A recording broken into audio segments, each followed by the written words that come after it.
안녕하세요. 오늘도 사연살롱을 찾아주셔서 감사합니다. 저는 서울에 사는 30대 후반의 여성이에요. 3살 된 아들을 키우며 남편과 친정아버지, 그리고 언니네와 평범한 나날을 보내고 있어요. 친정 이야기는 나오는데 왜 시댁은 말을 안 하나 싶으실 거예요. 네, 그 이야기를 하고 싶어서 이렇게 사연을 보내게 됐는데요. 인간적으로 정말 너무했던 시어머니 때문에 이혼까지 생각했던 저희 부부는 시댁과 거리를 두고 살고 있어요. 오죽하면 저희가 이렇게까지 했을까요? 지금부터 그 이야기 시작해 볼게요. 남편은 중학생 때 아버지가 돌아가셨다고 해요. 시어머니는 남편과 형을 어떻게든 잘 키우겠다고 이를 악물고 사셨대요. 그게 남편 눈에도 보일 정도로요. 명문대를 보내기 위해 비싼 과외비를 대시고 철저하게 하루 일과를 관리하는 걸 당신 인생이라고 생각하셨다더군요. 그런 건 정말 대단하고 아무나 따라할 수 없는 것 같아요. 저는 시어머니의 노력과 정성까지 폄하하려는 게 아니에요. 명문대를 나와 대기업에 다니는 남편이니 시어머니 입장에서는 어떤 며느리가 와도 눈에 차지 않으셨던 것 같아요. 남편이 저를 만나기 전에도 결혼할 뻔한 여자가 있었는데 시어머니가 극렬하게 반대하고 여자한테 심한 모욕을 줘서 결국은 헤어졌고, 남편은 저를 만나기 전까지 몇 년간 아무 여자하고도 사귀지 않겠다고 결심할 정도였다고 해요. 그런 시어머니에게는 저 역시 마음에 들지 않는 며느리감이었어요. 어찌 보면 그래서 아주버님이 아직도 결혼을 안 하고 혼자 타지에서 생활하고 계신지도 모르겠다 싶어요.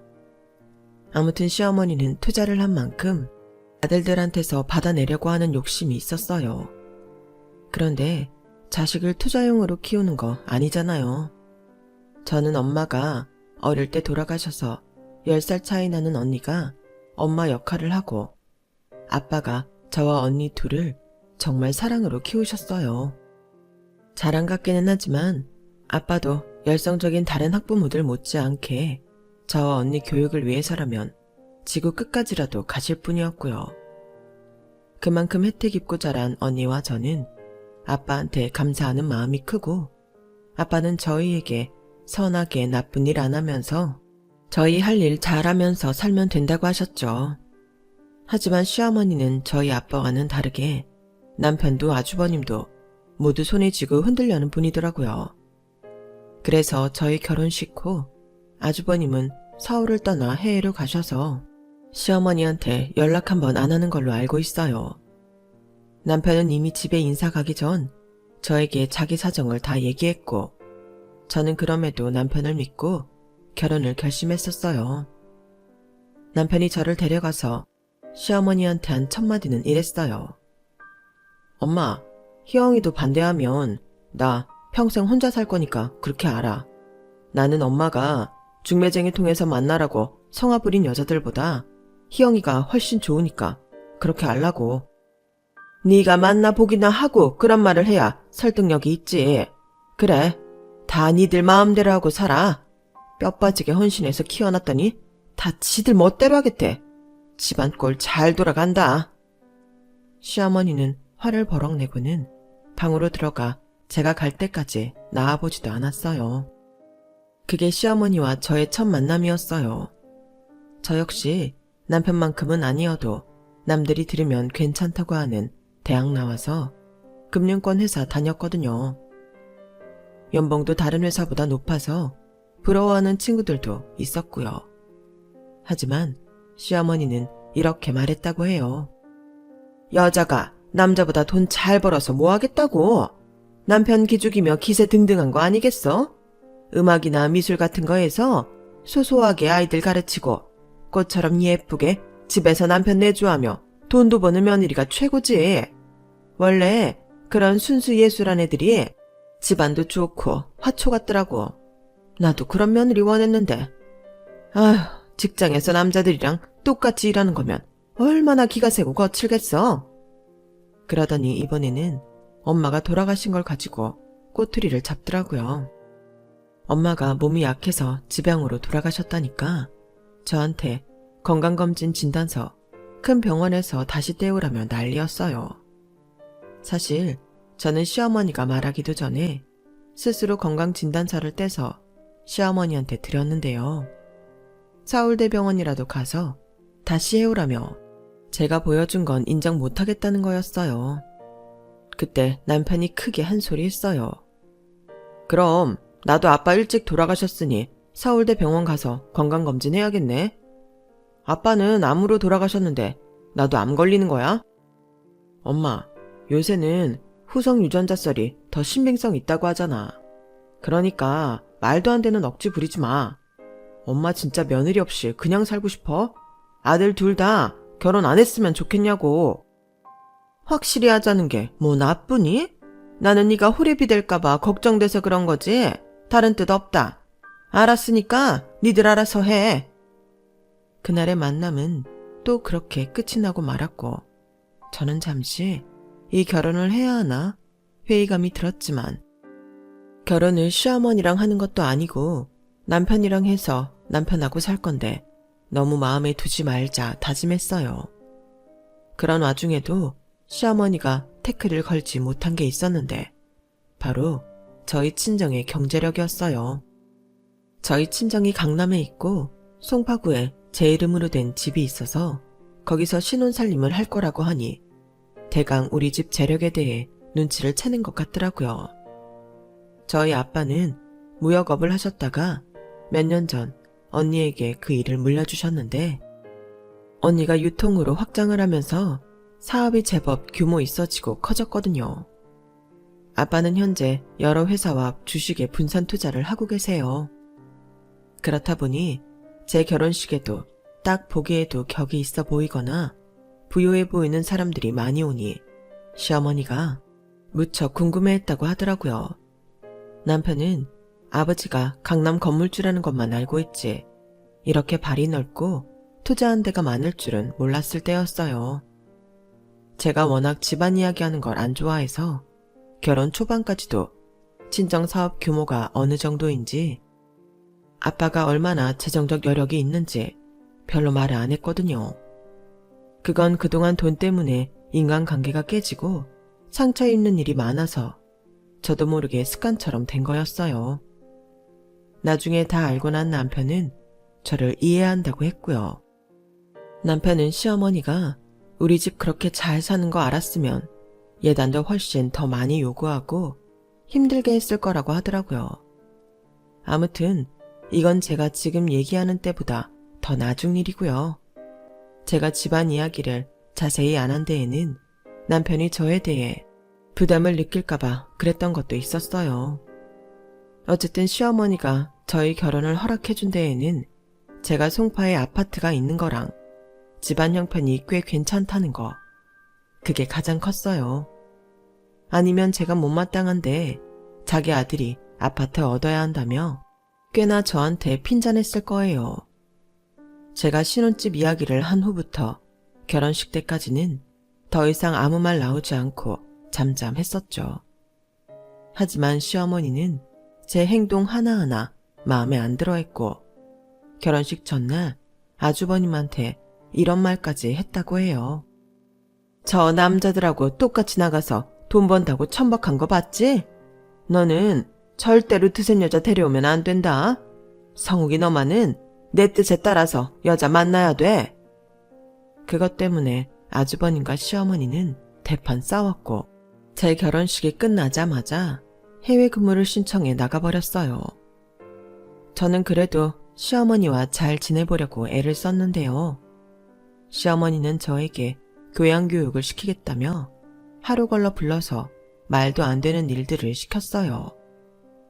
양재꽃시장에서 꽃을 잔뜩 사오게 해서 밤늦게까지 꽃꽂이를 시키는가 하면 마트에서 장바올 품목을 문자로 보내고는 그걸로 궁중 요리를 만들라고 하기도 했고요.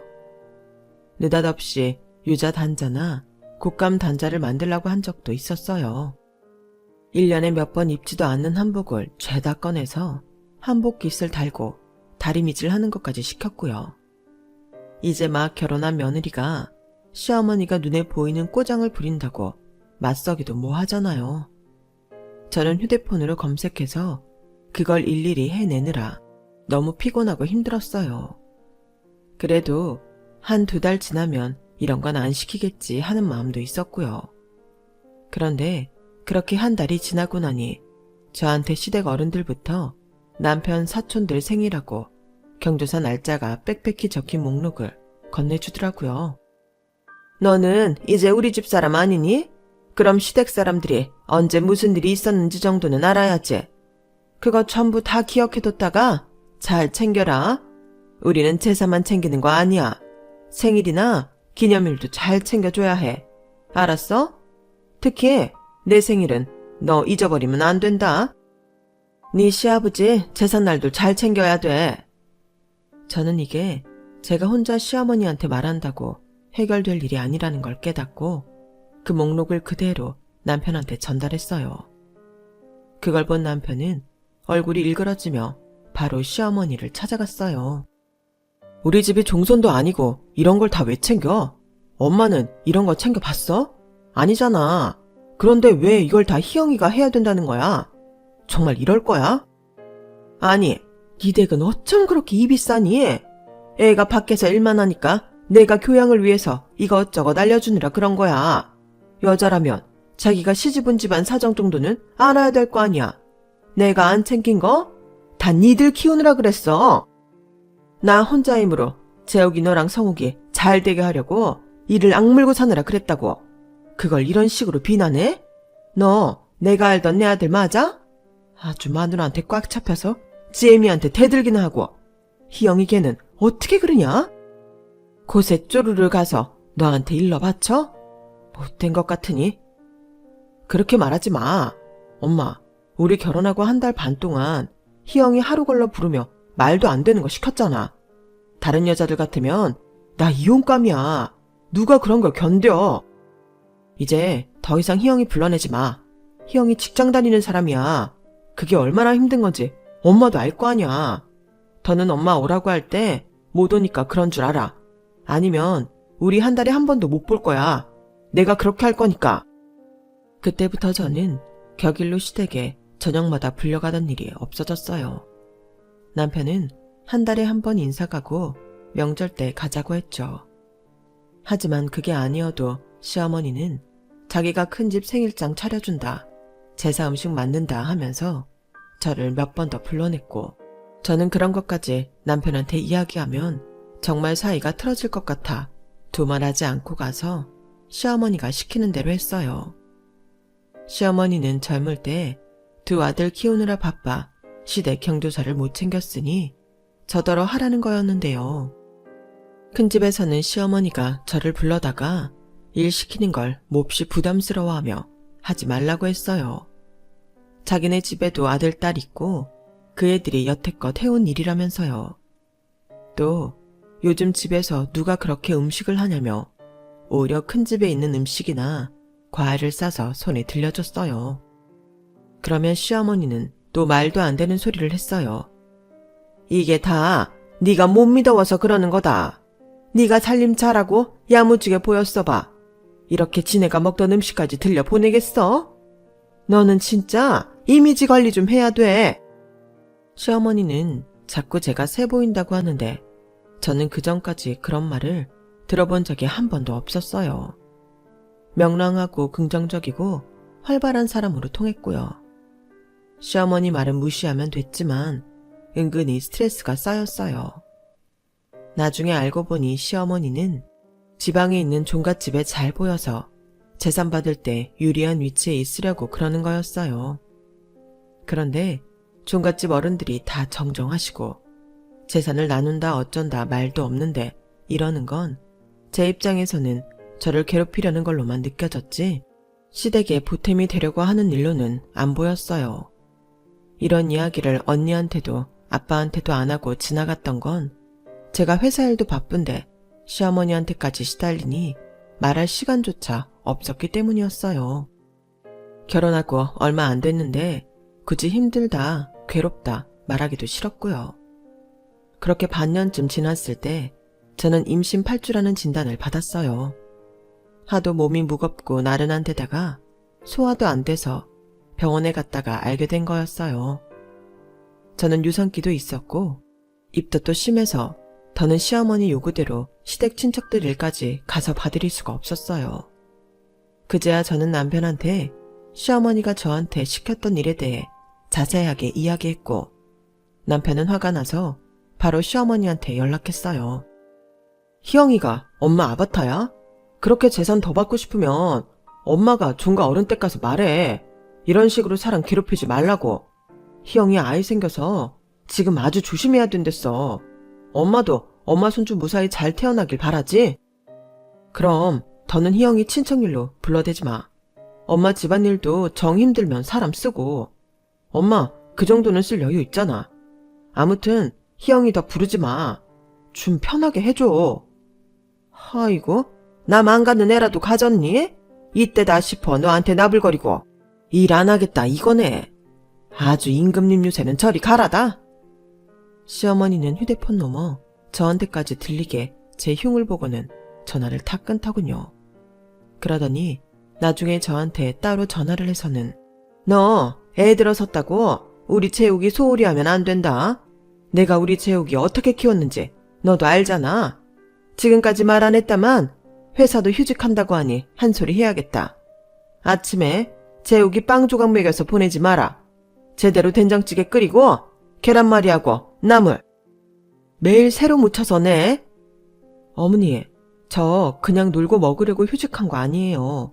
초기 유산기 있고 입덧 심해서라고요. 제가 지금까지 어머니 하라고 시키신 거 안 했나요? 남편한테 말은 했지만 그래도 시어머니가 몰래 불러내신 거 다 같잖아요. 아무리 전통 있는 집안에 시집간 애들도요. 시어머니 시킨다고 단자 만들고 궁중요리하고 그러지 않아요. 그것도 가르쳐주는 사람도 없이 혼자 일일이 검색하면서 만들었는데 제가 그거 갖고 뭐라고 한 적 있어요? 제가 아무리 마음에 안 드셔도 이러는 거 아니죠. 제가 감정이 북받쳐 버럭 소리를 내자 시어머니는 제 반응이 의외라 놀랐는지 별말 못하고 전화를 끊었어요. 저는 남편한테 지금 같아서는 한 달에 한 번도 시댁에 가고 싶지 않다고 했고 남편도 그러라고 했어요.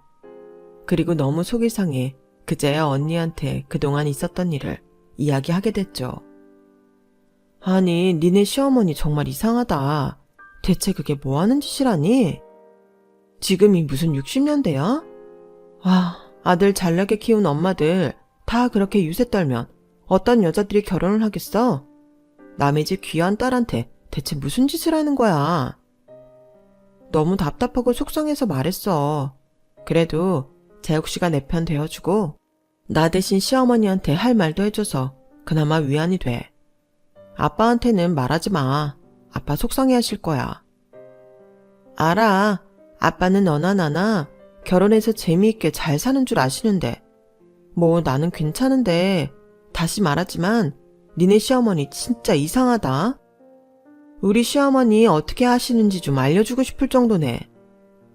언니네 시댁은 시아버지도 가정적이고 화목한 집안이었어요. 처음부터 언니한테도 호의적이었고 시어머니도 선 넘는 일 없었고요. 제가 딱 봐도 서로의 관계가 자연스러운 게 꾸미는 게 없더라고요. 그런 걸 보면 언니가 부럽고 시어머니는 대체 왜 그러는지 이해 안 되고 속상할 때도 많았죠. 어쨌든 저는 한동안 시어머니와 마주칠 일 없이 잘 지냈어요. 그러다가 제가 안정기에 접어들자 시어머니는 또 한 달에 한두 번 불러내서 별일 아닌 것까지 시켰어요. 종갓댁에 보낼 선물을 굳이 백화점에 직접 가서 사오라고도 했고요. 저는 그동안 시댁의 얼굴을 보이지 않은 것에 좀 미안한 마음이 있어서 남편한테 말 안 하고 시어머니 시키는 대로 했는데요. 결정적으로 시어머니가 실수를 한 일이 있었어요. 막달이 돼서 출산일이 얼마 남지 않은 저더러 시댁에 와서 김장을 하라고 시키더라고요. 니네도 김장날은 집안 큰일 아니니? 우리한테는 굉장히 중요한 일이야. 이거 담궈서 친척들도 다 한쪽씩 보내고 종갓댁에도 보낼 거니까 네가 와서 해야 된다. 어머니, 저 지금 출산 얼마 안 남아서 힘든 일은 어려워요. 예, 그냥 와서 소금이나 건네고 고춧가루 건네고 그러는 거야. 그게 그렇게 힘들어? 그리고 옛날에는 다들 밭일 하다가도 애 낳고 그랬어. 너 애 낳는 거 갖고 유세 좀 그만 떨어. 진짜 짜증날라고 그래. 너 이럴수록 나랑 재욱이 사이만 나빠지는 거야. 알아? 좀 고분고분하게 시키는 대로 해라.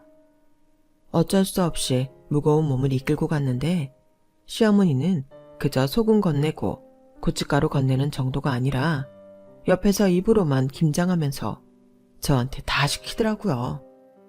저한테 얘기할 때는 분명 시어머니 친구분들이 와서 도와준다고 했었는데 아무도 오지 않았고요.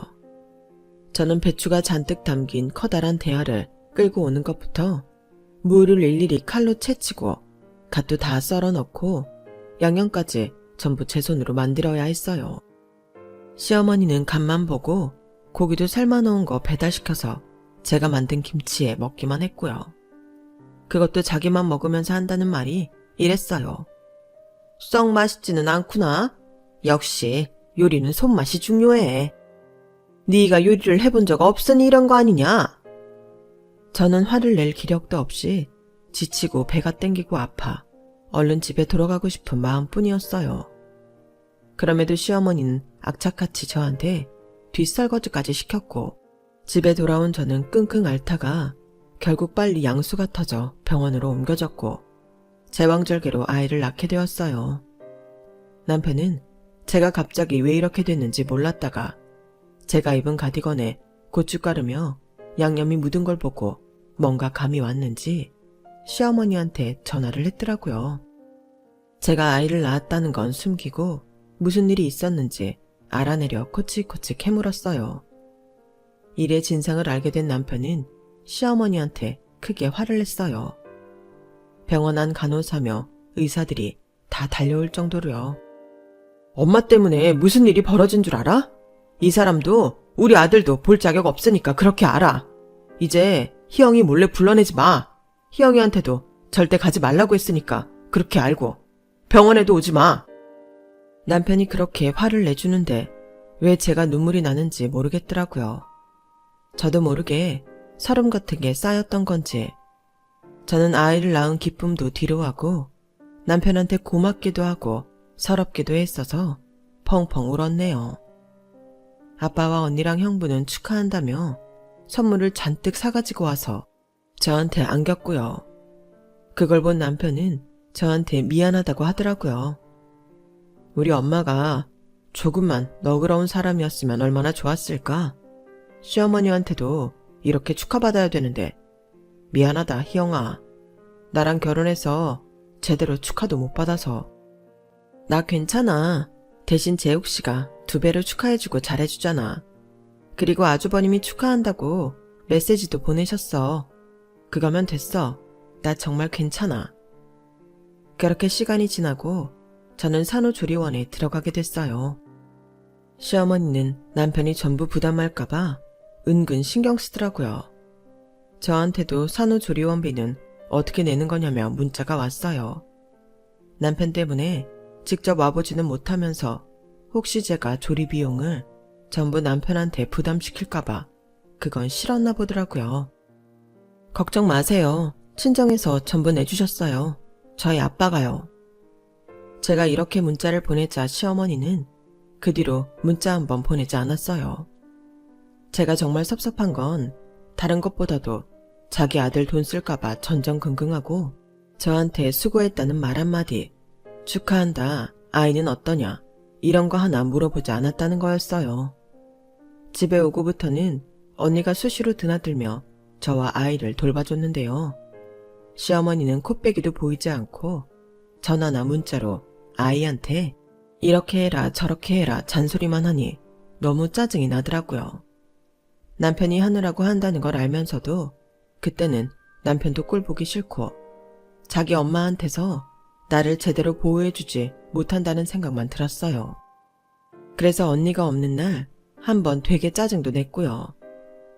어머니는 아이 보러 오지도 않으면서 왜 이렇게 요구하는 게 많아? 어머니 문자 보면 내가 무슨 아이 맡은 유모 같아. 이럴 거면 어머니가 오셔서 키우라고 해. 남편은 전과 달리 일방적으로 화만 내는 저를 말없이 보더군요. 얼굴을 보니 많은 생각이 오가는 것 같아 더 화내지 않았죠. 그러다가 일이 터졌는데요. 언니가 와서 아이를 봐주며 저희 먹을 음식을 만들어주기로 했던 날이었어요. 그날 무슨 생각이 들었는지 시어머니가 불쑥 집에 왔어요. 시어머니는 언니를 마치 집안일 하는 도우미 취급하면서 계속 지적질을 하는 거였어요.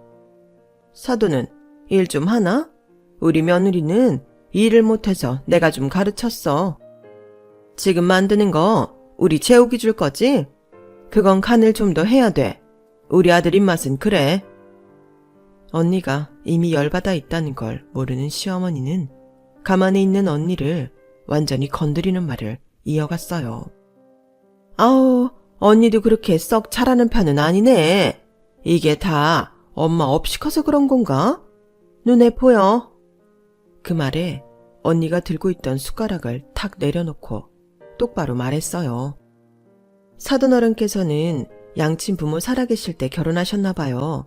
그런데 상대의 아픔은 건드리지 않는 거라는 예절 정도도 못 배우고 오신 것 같은데요. 그리고 이거 사돈어른 손자 이유식이에요. 이 집의 모든 게 아드님 위주로 돌아가는 줄 아세요? 언니가 무섭게 말하자 움찔하던 시어머니는 오히려 큰 소리였어요. 어머, 정말 못 배운 거 티나네?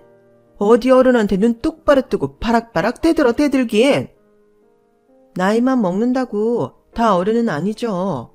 전 그렇게 아드님 먹는 게 걱정되면 직접 집에서 만들어 오세요. 그리고 사돈어른께서 우리 희영이 가르치겠다고 얼마나 말도 안 되는 짓까지 시켰는지 다 들었거든요. 그럼 저희도 아빠 없이 큰 김서방, 아빠 불러서 교육 좀 시키라고 할까요? 그렇게 남의 자식한테 함부로 하시는 거 아니에요. 그러다 큰 코 다치세요. 언니가 워낙 무섭게 하지만 이성을 잃지 않고 따박따박 말을 하니 시어머니는 더 이상 할 말이 없었는지 얼굴이 빨개졌다 파래졌다 하다가 자기는 간다며 획 나가더라고요. 그날은 전초전에 불과했어요. 언니한테 한 방 먹어 속으로 꽁 하고 있던 시어머니가 또다시 집에 찾아왔는데요. 하필 그날은 친정아빠가 저녁에 들리겠다고 했던 날이었어요. 시어머니가 왔을 때에는 아직 친정아빠 도착 전이었고요. 시어머니는 언니 눈치를 보며 아이만 보는가 싶더니 대뜸 저한테 이러는 거였어요. 너 내일 모레 내 생일인 거 알지? 내가 너 결혼하고 바로 너한테 우리 집안 경조사 줬잖아. 그거 다 기억하고 있으라고. 그런데 어째 내일 모레 내 생일인데 너 조용하다? 아, 네 어머니. 제가 요즘 아이 보느라 정신이 없었네요. 어머니 생신날 어디 식당 예약해드릴까요? 아니면 레스토랑 할까요? 친구분들 초대하실 거면 인원수 말씀해 주세요. 제가 맞춰서 예약할게요. 그러지 말고 네가 직접 차려줘야겠다. 그 말에 언니가 놀라서 시어머니를 쳐다봤지만 시어머니는 두고 보라는 듯 턱을 치켜들고 이러더군요. 우리 같은 집안은 결혼하고 처음 맞는 생일은 며느리들이 제 손으로 다 차려주는 법이다. 너도 그래야 되지 않겠어? 큰 집, 작은 집 숙모들도 올 거고 한 20인분 준비하면 되겠구나. 어머니, 아무리 그래도 제가 지금은 음식 준비하기 어려워요. 이제 막 몸 풀고 한 달 조금 넘었잖아요. 이번에는 식당에서 하시고 제가 내년 생일 챙겨드릴게요. 그러자 시어머니는 큰 소리로 언니를 쳐다보며 말했어요. 그럼 사돈이 대신 와서 하면 되겠네. 안 그래? 집에서 뭐 하는 일 없지? 애들도 혼자 라면은 끓여 먹을 나이는 됐던데. 그날 우리 집 와서 음식 좀 해. 내가 수고비 줄게. 그때였어요. 현관에서 인기척이 들리더니 아빠가 들어왔더라고요. 저랑 언니도 놀라고 시어머니도 놀랐죠. 하지만 시어머니는 이내 아무 일 없는 척 시치미를 떼더군요. 그런데 아빠가 먼저 입을 여셨어요. 지금 뭐라고 하셨어요? 우리 희영이한테 20인분 음식을 하라고 하셨어요? 희영이가 못하면 우리 큰애 보고 하라고요? 아니 사부인, 우리 애들이 사부인 집안 도움입니까? 이제 막 첫 아이 낳아 힘든 애랑 그런 동생하고 조카 돌보려고 바쁜 시간 쪼개서 온 애한테 이게 무슨 말도 안 되는 소리입니까? 아니, 뭐가 말도 안 되나요? 며느리가 며느리 노릇 못하니 그 가족이라도 대신 하라는 건데요. 세상에, 지금까지 우리 딸 이런 식으로 취급하셨어요. 나는 우리 딸 결혼해서 사랑받고 잘만 사는 줄 알았는데. 아빠는 화가 나서 바로 남편한테 전화를 했어요. 그랬더니 남편은 집 앞이라고 금방 올라간다고 하는 소리가 휴대폰 너머로 들렸어요. 잠시 후 남편이 도착하더니 집안을 쓱 보더군요. 그러더니 상황 파악이 된 것 같더라고요. 아빠는 화가 잔뜩 나서 남편에게 말했어요. 자네, 희영이 자네 어머니 때문에 심한 고생하는 거 알았나? 어떻게 자기 손자 낳고 한 달밖에 안 된 며느리더러 20인분 음식을 하라고 할 수 있나? 그걸 못하면 우리 첫째 보고 하라니. 자네 어머니 이런 식이었나? 나 그냥 못 넘어가. 산후조리원 들어갈 때도 돈 한 푼 지원 안 해주시는 거 보고도 참았어. 사람 사정이 안 좋으면 그럴 수도 있지. 해주고 싶은데 못 해주는 심정 오죽했겠나 하면서. 근데 그게 아니네. 자네 계속 우리 희영이 마음고생 시킬 거면 갈라서게. 아니면 오늘 이 자리에서 자네 어머니한테 말씀 잘 드려. 그러자 시어머니는 발끈하면서 펄펄 뛰었어요. 아니, 남들 안 낳는 아이 낳았어요? 막말로 요새는 남자아이 대단하지도 않아요. 지금은 딸이 귀하다고요. 세상에 저렇게 몸 보전 오래 하고 누워있는 며느리가 어디 있나요? 자식들 교육을 어떻게 시켰길래 이 모양이냐고요. 이제는 제가 참을 수 없어서 나섰어요. 그만하세요. 우리 아빠가 뭘 어쨌길래요. 화내실 만한 거 아닌가요? 저야말로 더는 이러고 못 살겠어요. 재욱씨, 이혼해. 나 아이 있는 이혼녀 소리 들어도 상관없어. 더는 이러고 못 산다고. 그러니까 어머니 계속 저러시면 이혼이야. 그런 줄 알아. 왜 우리 아빠가 이런 말을 들어야 하고 돌아가신 어머니까지 모욕해? 이게 그렇게 대단하고 잘난 집안 예절이야?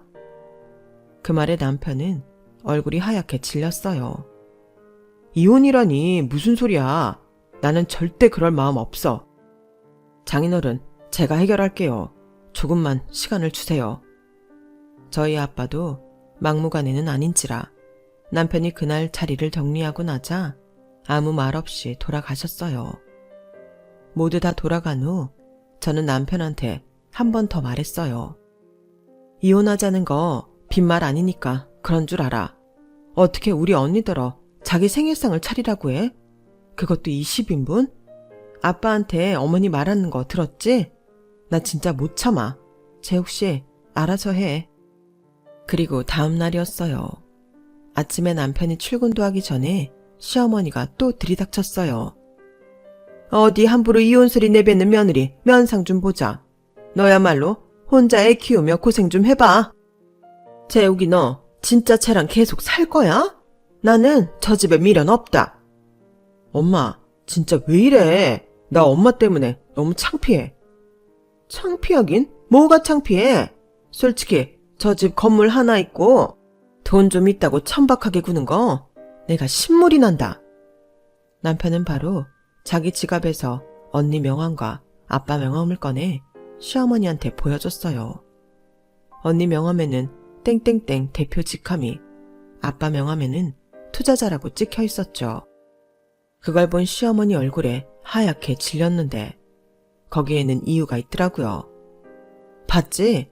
장인어른이 큰집 IT 사업 투자자야. 처형도 굉장히 바쁜 사람이라고. 처형이 장인어른 사업 물려받아서 더 키운 거래. 그렇게 바빠도 워낙 가정적이라 시간 쪼개서 희영이 봐주고 계신 건데 엄마가 그러면 어떡해? 이게 정말이야? 정말 큰집 사업 투자자라고? 애미야, 너 말 좀 해봐. 네 언니가 사돈이 진짜 대표야? 네, 제가 웬만하면 티 안 내려고 했거든요. 언니 일도 그렇고 아빠가 큰댁 투자하고 계신다는 거 제 입으로 말하기 좀 우습잖아요. 큰댁에서는 막 결혼했으면서 거들먹거린다고 하지 않겠어요? 그런데 시어머니가 저희 집을 너무 우습게 보시니까 이제는 어쩔 수 없네요. 저희 아빠 화 되게 많이 나셨어요. 저더러 짐 싸서 당장 집으로 오라고 하셨어요. 엄마, 나는 희영이랑 이혼할 생각도 없고 우리 아이랑도 떨어지고 싶지 않아. 그러니까 엄마가 입장 잘 정리해. 나는 엄마가 당분간 우리랑 안 봤으면 좋겠어. 형이 왜 집을 나갔다고 생각해? 엄마가 이러니까 그런 거잖아. 시어머니는 아무 말도 못하고 손으로 입을 가리고 있더니 그대로 집에서 나가더라고요. 남편은 저랑 절대 이혼 안 한다며 저보고도 아무리 화나도 그런 말 다시는 하지 말라고 신신당부했고요. 하지만 저는 그 순간만큼은 진심이었어요. 그리고 그날 저녁 아빠한테서 전화가 왔어요. 시어머니가 와서 싹싹 빌고 갔다는 거였어요. 나는 당분간 사돈이 하는 거 지켜보겠다고 했다. 언니 아직 안 갔지? 언니 가면 네 시어머니 와서 사과한다는구나. 아빠 말씀대로 언니가 오고 얼마 안 돼서 시어머니가 왔어요. 시어머니는 겨우겨우 고개를 숙이더니 입이 안 떨어지는 사과를 했어요. 내가 어제는 지나쳤어요. 사돈도 바쁜데 내 생일 챙기겠다고. 그러는 건 좀 아니었네요. 미안해요. 나는 사돈이 그렇게 바쁜 사람인지 몰랐어. 옆에서 지켜보고 있던 저도 결심했던 말을 밝혔어요. 어머니, 저 이제 어머니 부르시는 대로 안 갈 거예요. 큰 집 작은 집 대소사 제가 안 챙길 거고요. 저희 집 일만 할 겁니다. 그리고 무리한 요구는 서로 하지 않았으면 해요. 당분간은 어머님 댁에 가고 싶지 않네요. 좀 시간이 지나고 뵀으면 해요. 시어머니는 제 말이 마음에 들지 않는 표정이었지만 어쩔 수 없이 돌아가더라고요. 그러더니만 남편 퇴근 시간에 맞춰 다시 찾아와 제가 했던 말을 남편한테 하더군요. 암만 화가 난데도 우리 집에 발을 끊겠다는 건 아니잖아. 이건 너랑 내 사이도 갈라놓는다는 거 아니야? 엄마가 일을 그렇게 만들었다는 생각 안 들어? 지금 희영이 힘들고 예민할 시기인 거 알잖아. 그리고 나도 결심한 바가 있어. 나도 당분간 엄마랑 떨어져 있고 싶어. 이렇게 찾아오지 말고 엄마도 혼자 있는 시간을 가져봐. 시어머니는 남편 말에 부르르 떨더니 가방을 챙겨나가며 이러더라고요. 내가 굴욕적이게 제 아빠랑 언니한테 고개까지 숙였는데 나더러 연락하지 말라니. 됐다. 나도 너 같은 아들 필요 없어. 결국 시어머니는 진심이 아니라 어쩔 수 없이 사과를 했던 거였어요. 남편은 아빠를 찾아뵙고 대신 사과하며 앞으로는 제가 제대로 대접받고 살게 만들겠다고 약속했어요. 화가 잔뜩 났던 아빠는 그 말에 화를 푸셨고요.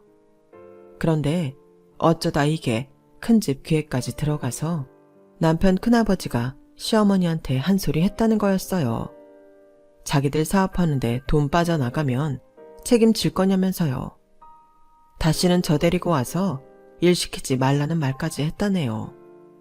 시어머니는 저로 생색내며 집안 제사도 챙기려다가 본전도 못 건지고 여기저기 신용만 잃은 꼴이 됐어요.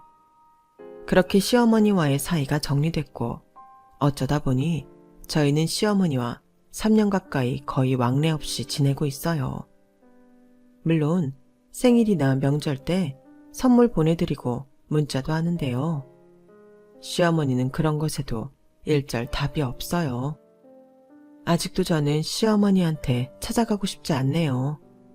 무엇보다 남편이 아직은 가고 싶지 않다며 완강해요. 자기 엄마가 손자도 찾지 않는다며 섭섭하다고 하면서요. 그러고 보면 시어머니는 우리 아이 생일에도 선물 한 번 보낸 적 없어요. 참, 이런 할머니가 또 있을까요? 대신 친정아빠와 언니네 집에서 잘 챙겨주기는 해요. 언젠가는 다시 왕래하며 지내겠죠. 그래도 시어머니를 좋아할 수는 없을 것 같아요. 그냥 우리 가족끼리 서로 위하며 잘 지내면 최고가 아닐까 싶네요. 제 이야기는 여기까지예요. 들어주신 분들 감사드려요. 가족들과 행복한 일만 있는 올 한 해 되시길 바랍니다. 여러분, 사연 댓글에 응원과 현명한 조언 부탁드려요. 좋아요와 구독은 저에게 큰 힘이 됩니다. 오늘도 좋은 일 가득하세요.